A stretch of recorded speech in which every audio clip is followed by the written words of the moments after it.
Feeling ko natumba ako, nasigaw yung kapitbahay. So guys, yun, ayan kami mataas na rin yung araw. Ohayo gozaimasu. Ohayo gozaimasu. Hai.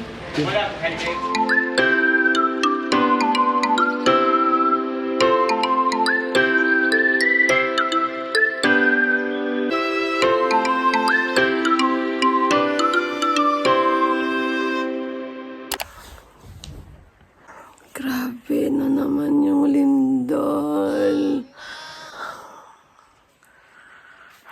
Grabe na naman yung lindol, guys. Tumakbo na naman ako. Yung kapitbahay ko sumigaw. Hala, grabe. Ano ba to, guys? Feeling ko natumba ako, nasigaw yung kapitbahay. Diyos ko, guys. Ano ba to, guys? Ang aga. Grabe, parang nanginig ako.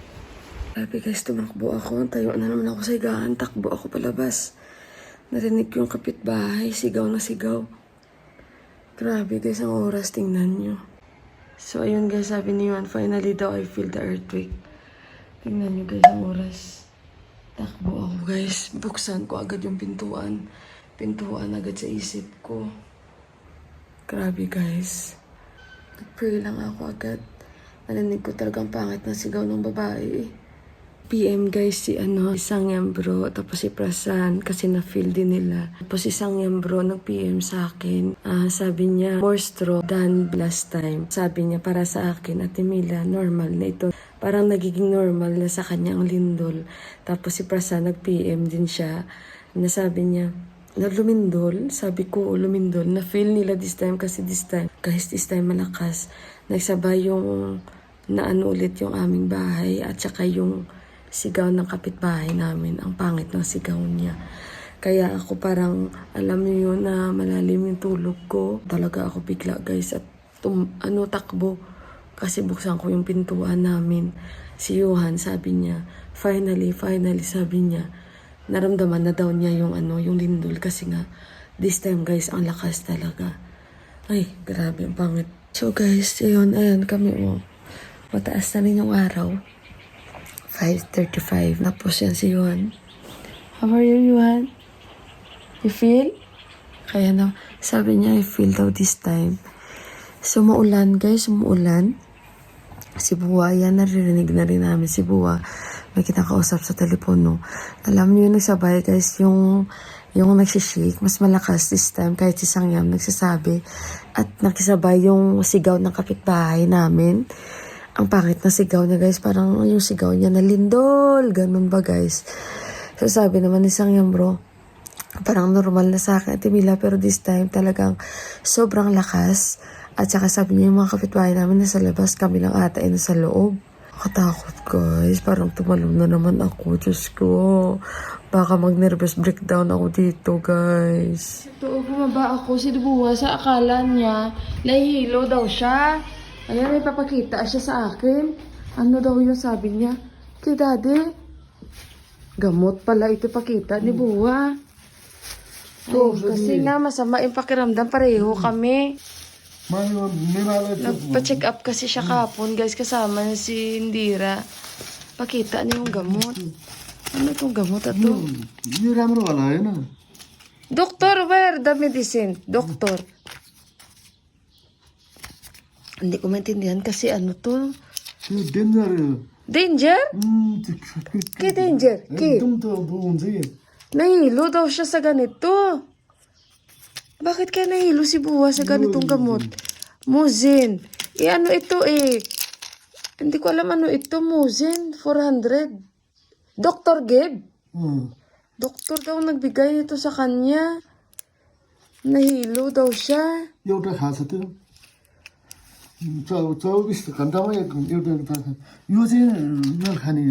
Nakaniyo? Danger also?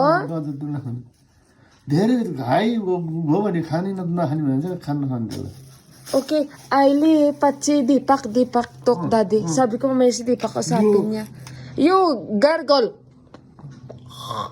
Like that. Oh. Naramro? Sabi niya sim-sim daw ng alak itong lasa. Oh. Only, then no. Unsa daddy, no problem. You know, like, danger this one. Ang ibig niya sabihin, guys, hindi daw maganda, nahilo daw siya sa ganito. O, ito daw maganda daw ito. Okay daw ito, walang problema. Yo, same. O, ito daw, no problem. Pero ito daw, hindi daw to not good daw ito para sa kanya. He feel dizzy daw, ayan. So, okay, daddy. Ay, lipat si Deepak tukla. Alala, keep for a while, daddy. Walking yan si Buwa. Ay, separate after Deepak. Ay, sabi ko separate yan mamaya kasi masama pakiramdam nga namin. Guys, may trangkaso siya.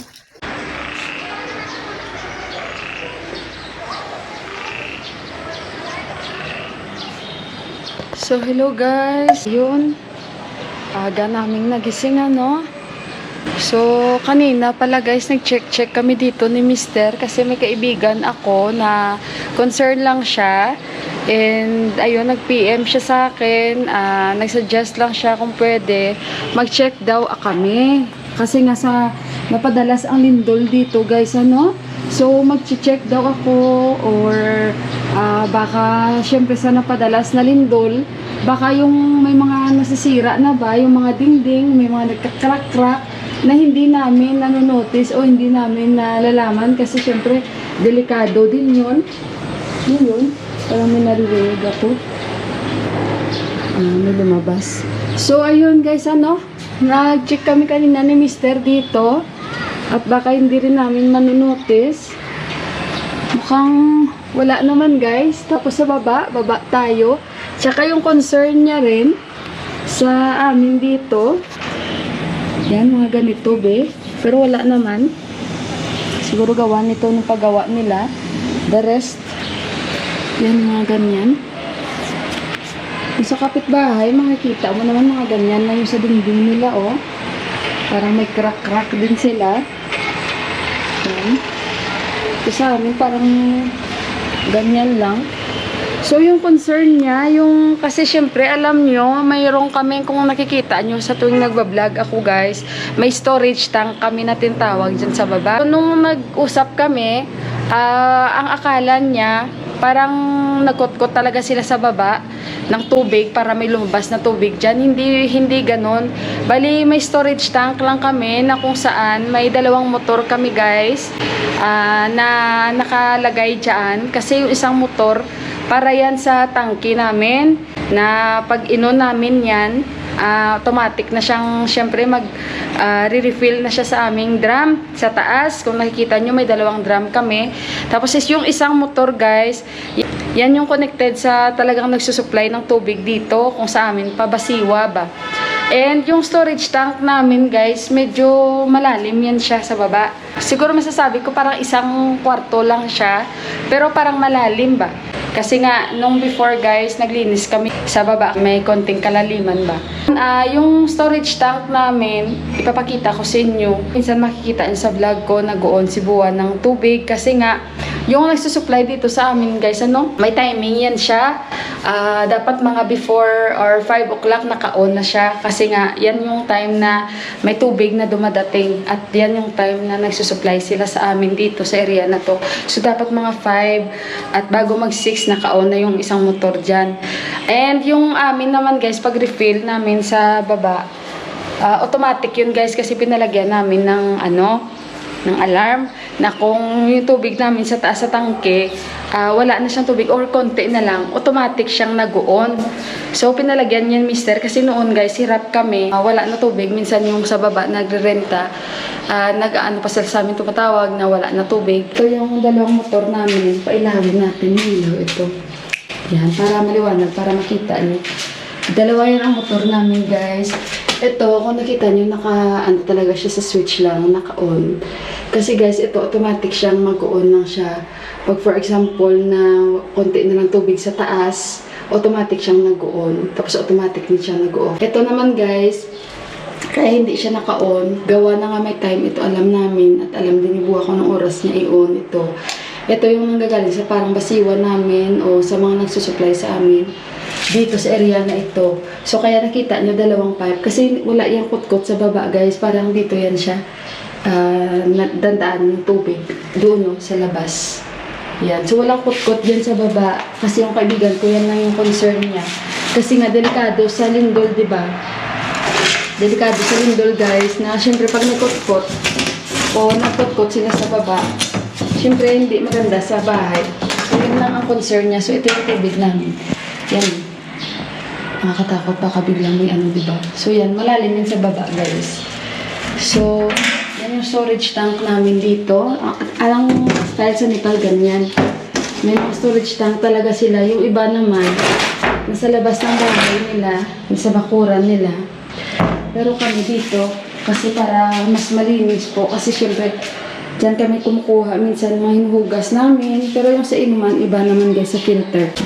Yan yung basura namin, isang buwan na yan, hindi nila kinukuha dito. Ewan ko, naiinis na talaga si Mister. So ito yung guys, yung pipe o yung tubo. Ito yung connected talaga siya sa ano, sa parang nagsusupply sa amin. Ito naman sa buong bahay, ito sa tangke. Yan. So ito yung guys, yung wire sa alarm na pinakabit ni Mister. Ayan. Wala naman guys mga crack sa bahay namin.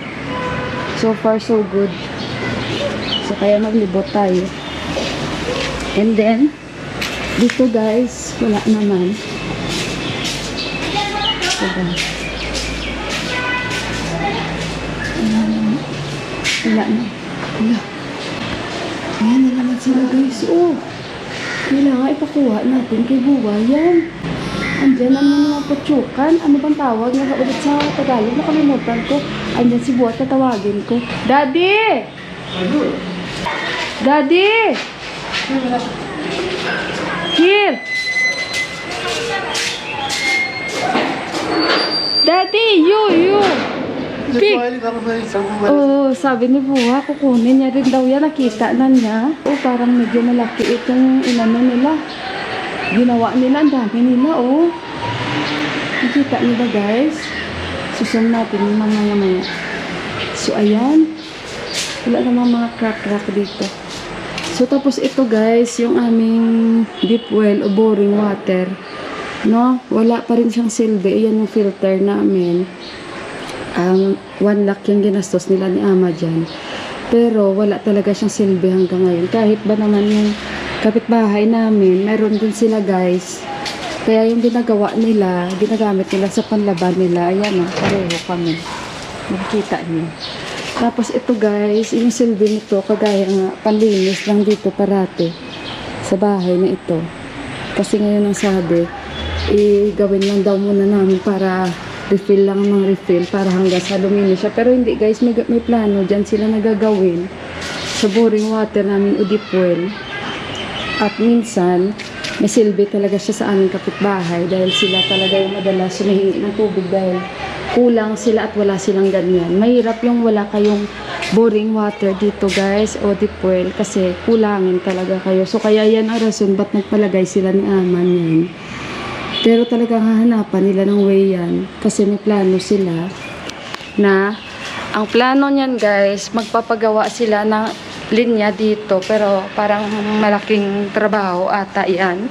Na gagawa sila ng isang linya na kung saan dyan kami ng panlaba, panghugas, panligo, tsaka panlinis. At except yung panginom o nilalagay sa luto. So, yun yung plano at malaking trabaho siya. Kailangan ni Mr. makakontak ng tubero. Yun nga, para mag-ayos doon. Madilim na. So, sana hopefully maano na yun guys, maayos. Kasi syempre, yung silbi niya, wala talaga at sayang yung ginastos nila. So, ayun guys, tinawag ako ni Buwa. Panibagong mission na naman to namin ni Buwa, oh. Yan yung gagawin ni Buwa, lagyan niya ng matika. Gawa siya ng apoy.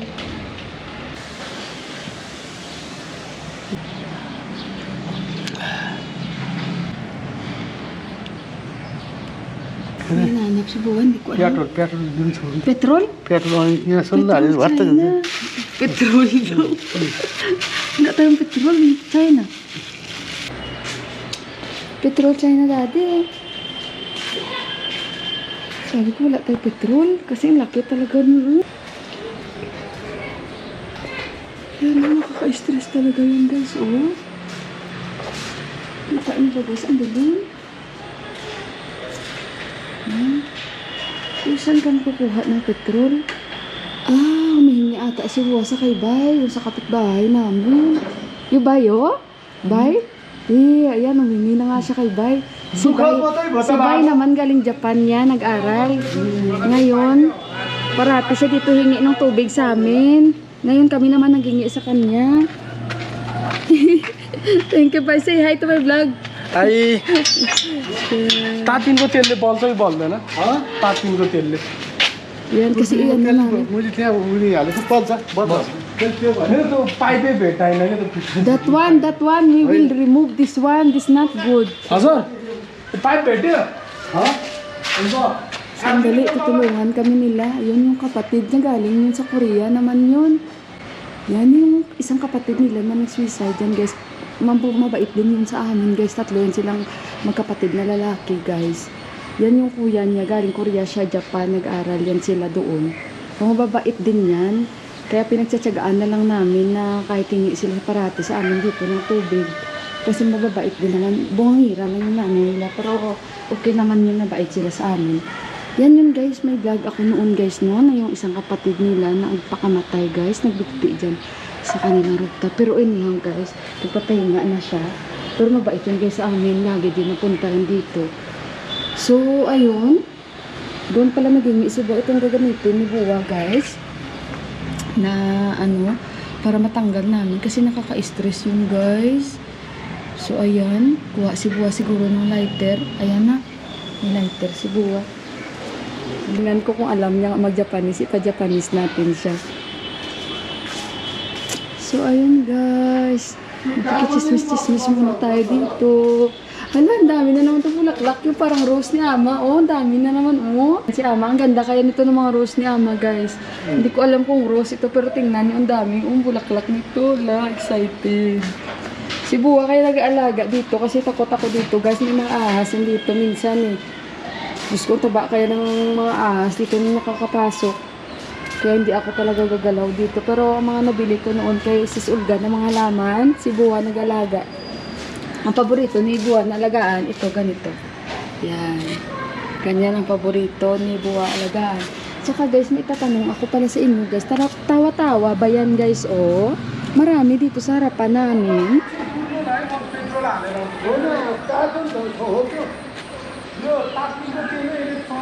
Kung hindi ako nagkakamali, tawa-tawa ba ito guys? Ang mga nasa harapan namin. Kasi alam nyo ba guys, nauuso ang mga dinggi dito.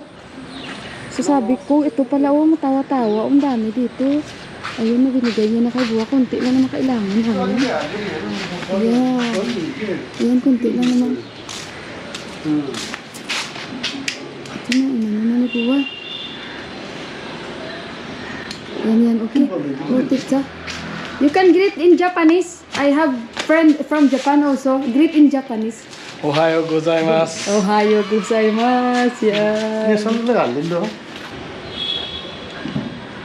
Tayo dito guys. Ayan. Okay. Oh, it's a. बलि यो त भइहाल्छ नि Ayan. Hey! Ay, Diyos ko, namatay siya. Ang dami nila. Daddy! Ayan, dami nila. Oh. Uy, mga ongay. Gari. Ang dami nila. Diyos ko, baka pagatin tayo dito. Ngitin sila. हाम्रो माथि यत्रो थियो जो Mangitim lang. Nakapagalitan ito niya. Pinakita kami. Yan. Oh, pagkita nila. Daddy. Oo.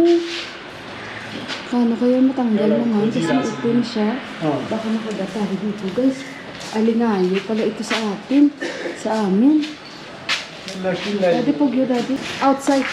Thank you, bye ay. Patay na sila guys.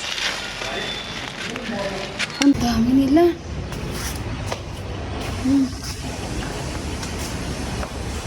Yan o. Yan, ibabrush ni Buwa. Baka nakagat tayo ba? Nakakalagnat kasi yun. Importante na alis na sila dyan. Hindi na siguro sila titira dito sa amin pag ganyan. Yan, kasi malaki na eh.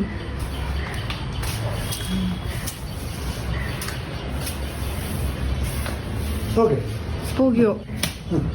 Ay, daddy. Naramro, daddy, ay? Sabi ko kay Buhay, hindi maganda. Sabi niya,